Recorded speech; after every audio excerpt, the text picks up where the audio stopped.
mysanctuaryhome.com studios. Here's Jeff Messer. Hey, welcome back to the final hour of the show. Here it is, Tuesday, January 6th. Brand new year. Lots of great things going on I hope for everybody out there. Certainly the folks who are in my sphere, I keep track of, and my next guest is a repeat offender on this show, multiple times on the show. Andrew Scotchie, the River Rats. How's it going, Jeff? And you brought some friends. Asher is with you today. Yes, sir. How you doing? First time here, right? I think this is his first time here. Yeah, Asher's playing some bass and keys for us. He's been a great addition. And we got our friend Mark Jones from All Star Creative Media. That's documenting the whole thing. He's video recording it. He is from, what's the name of the company again? All Star Creative Media. Does that make you feel like an all-star? Well, Mark makes us feel like an all-star because he's such a good guy. Well, it's good. It's good to see you, man. And that's no joke. Yeah, thank you so much for having us back on. Man. It's been a while. It has been a while, even though we were talking before, kind of in the commercial break. The Christmas break and the New Year's, like halfway through December, everything got thrown out the window, and it felt like another existence. Yeah. So it didn't feel like it's been that long since you were here, but we were calculating back. Was it before you went to I think it was, yeah. And I mean, I kept track of it through online posting and stuff like that. So maybe that's why I felt like I've seen you since then. I know what went down. Yeah. Because I kept track of it. But we tried to really keep a good social media presence for that. It was good. It was. I keep telling people it's like going to Mars. It's just a completely different. Atmosphere. As far as the music goes, our style of music was kind of like, what is this? Because I don't really think that like blues rock kind of originates out there. Because all this stuff is really from the South, man. Well, sure, yeah. And out there, the vibe is much more. It's either like corporate rock or it's kind of very pop, glitzy kind of stuff. Exactly. We encountered a lot of that. I think we represented the vibe of Asheville really well. And just, letting people know how it is here and everything. And we didn't really hold anything back. We didn't really try to be anybody else. We just went up there and played our hearts out. And if they liked it, awesome. If they didn't. What kind of reception did you get? I mean, the first show we did was awesome, man. We had, people just dancing, having a great time. All the producers that, were helping put on the shows out there were really nice to us, man. And just, very glad to have us aboard. We stayed in the same hotel as all the other artists for the Carolina on Tour segment, and Asher will tell you we had many nights just bonding with these people in the best possible ways, playing music. Live in the same state, but you don't get to know each other till you go to California. Exactly. Yeah, it was like summer camp, man. It was like summer camp, and it was heartbreaking to leave.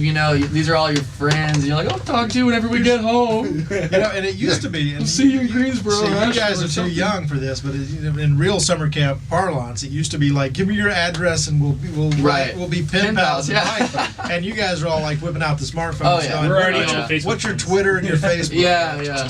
What's your hashtag? What's your phone number? Hashtag Carolina Tour. Yeah, send me a text to my number so I got your number on my phone. Boom, yeah. But it was just so great. I mean, the Rats had a great time, and Alex was the trumpet player. He was a hoot to bring out there. Eliza, being just drummer extraordinaire, and just a great person all around. She was kind of just like the maternal figure, I guess, and kind of took care of us all. The dead mother of the tour. Told us to kind of calm down every now and then if we got too excited. And she was definitely really she probably felt the most at home there. She was more West Coast than the rest of us. Oh yeah, definitely. So she fell into that just in perfect kind of without missing a step, and you guys are all like oogling. It took us a day. We all made fun of Andrew the entire time because Andrew grew up in I'm saying it. Andrew grew up in the middle of nowhere, Weaverville, and it's not the middle of nowhere. And so we always were like, see, Andrew, look at that building. It's like 20 stories high. They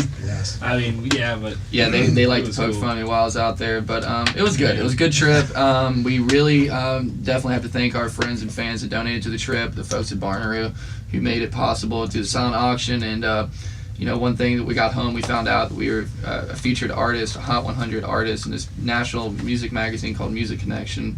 Nice. And they listed us as an up-and-coming artist, and that stuff like that happened solely because of that trip. Where does it go from there? I mean, that's right. To me, that's the big question: is that you get out there, you do it, you meet the people, you get something like that, you get listed, and people are like, oh, keep an eye out for what these guys are going to do. But for artists, for people who are out there doing it, you kind of have to be going, all right. So do I wait for somebody to call me to tell me what's next, or what's the next? Because you really are in charge of your own fate to such a large extent. Yeah. How do you capitalize on the trip the energy of the audience, meeting the producers, and then getting listed in this magazine like this. Well, I definitely think we took like a week or two to just kind of chill out after that because it was a crazy trip. But decompress. Yeah, exactly. But at the same time, we don't, or the way I operate and the way the band operates, we don't wait on anything, man. If we want to make our own schedule, we're going to do it. If we want to set priorities, we're going to set those priorities. And honestly, from here, we are just going to keep on building our schedule. We're going to be breaking into new cities this coming spring. We have an agency that's working with us, Rocky Mountain Artist Group, based out in Colorado, that picked us up recently, and they've got some killer bands on their roster. Danielle Howe from Charleston is on their roster, and Paul Edelman works with them some. He's been on the show several times, and that's kind of how I found out about him. There's been somebody else too that I talked to recently. There's a couple. I want to say there's a couple from Asheville. I mean, they just have their feet dipped into so many different cities, well, you think they're out in Colorado. Yeah, but they're paying attention to the trends. Yeah. You have to think, I guess Colorado, Denver, Boulder, that area, they probably have had a music resurgence or a music surge. Oh, there's a lot much going on like what's happening in Asheville right now. So the really savvy agents and people running these companies are probably watching for when is the next little town or city going to erupt. Asheville clearly trending in that direction, so it makes sense that they definitely come in and they've got the experience. They know what's going on. Yeah, they work with cities all across America, and that's one thing I'm really excited about because we've hit a lot of these cities a couple times. We built up a fan base. A couple cities in particular like Charleston and Johnson City, like Knoxville. We have our own little fan base there. Silva. We spent New Year's Eve there. That was awesome. Silva's a lot like Weaverville, but it's west. It's west. There's a really so you nice feel right population. at home, right? Yeah, exactly. There's a really nice population of just like really cool progressive people like kind of growing out of that town. Well, we've hit all those cities. It's the people who go to the college over there for the 5-year program and then get asked to stop. Yeah. They just like, well, I can't go anywhere. I'm just stuck. So they just hang out. Yeah. We love our Silva group. We really do. But cities like that, and I'm really excited to work with somebody, and it's funny for me, because for the past 2.5 years I've been doing all of our bookings and even over the holidays, kind of a one-man band playing. Yeah, you're doing all the social media, and again, when we emailed the other day, and you're like, as soon as. Yeah, I think even before I had officially replied, because I said, hey, how about this time and this time? And then you email me back. You're like, zip, zip, zip. You're super fast. And then I get an invite to a Facebook group for your event today. And I'm like, oh, man, this kid moves fast. Well, thank you. But that's it. I mean, you've kind of been, really good at the self-promotion. And you still have a good reputation. People really like you in this town, which is the other part of it. Because sometimes the people who are like big self-promoters, everybody's like, oh, man, I can't stand that guy. Yeah, but everybody loves you, and you've got a good reputation. Everybody loves the band. Well, I really appreciate all the support, and I really, I am inspired, and I'm so, almost slightly infatuated with a lot of these artists, that we encounter, and a lot of these promoters that we hang out with. I love them. I think it's they're still amazing. Fun. It's still fun. It's still right? so fun, and You're not jaded. You're not any of that stuff. No, man, we're still having a blast. Yeah, but I just think this year is gonna be fun, man, and that's one thing I want to throw out to all of our fans that are listening right now. I think this year is going to be a very big year, man, and I hope that everybody, can stay in touch with us, and everyone was so great to us in 2014. We want to continue that. We want to also take new steps. We're going to be trying to record at the end of this month, or as soon as possible. We're going to be finishing some new tracks, and I'm really excited for people to hear that, just because it definitely encapsulates the growth of the band and the style that we now have. Are you playing some of the new songs live currently, or what? How do you guys approach that? Are you just you get a bunch of songs, you're playing them, and then you record them, or? Well, I'll tell you, in December we did 10 shows in December. December was a huge month. You guys were everywhere. It was crazy. And compared to 2013, where we had 2 shows, we had 10 shows in the month of December. It was wild. So what we did was, and I don't know if the rest of the band noticed or if it was a subconscious thing, but each night we kind of craft a set list that was a good mix of some of the old songs, and then even if we had a song that we had only played live once, we'd play it just to just bite the bullet air it out, just mess with it, see where it goes. Yeah. And most of the time we were lucky to have a very receptive crowd, and a crowd that was willing to take that journey with us and everything. And a lot of the new songs have just come about through jamming and through these live shows, and the next process is getting it down on tape and, you know, showing people the new sound, you know, the new songs, you know, the meaning of it all, and just kind of the journey that we've been on, and we want to share that with people. Very cool, man. Well, why don't we we'll take a little break after this, but why don't you play a tune for us? Definitely, let's play something, and then we'll head out and take a little commercial break, and then we'll come back. Perfect. This is a song that's going to be one of the lead tracks, and, you know, possibly maybe the first single from the new recordings that we are going to be working on as soon as possible. This is a song called Stay Hungry, and it's for all my musician friends out there, even if they're not listening, all the ones we look up to, and they go out there and work really hard.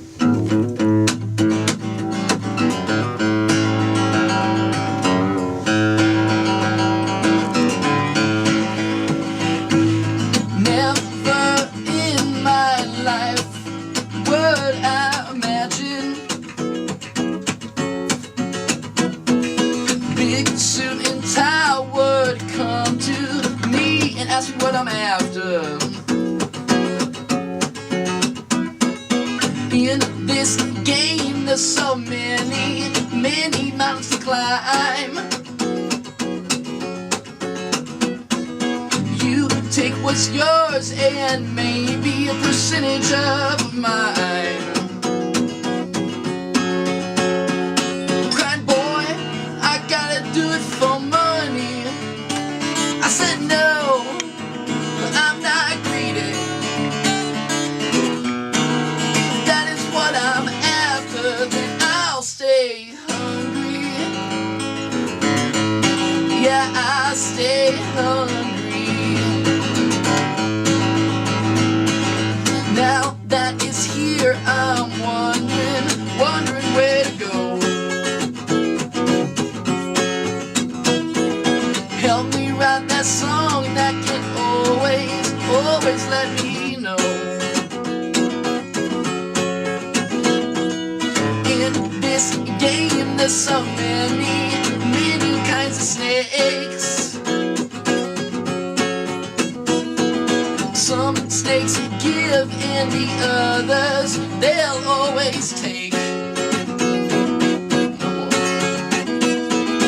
Boy, I better do it for my money. But I'm not greedy. And if that is what I'm after, then I'll stay hungry. Yeah, I'll stay hungry.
On 880 The Revolution.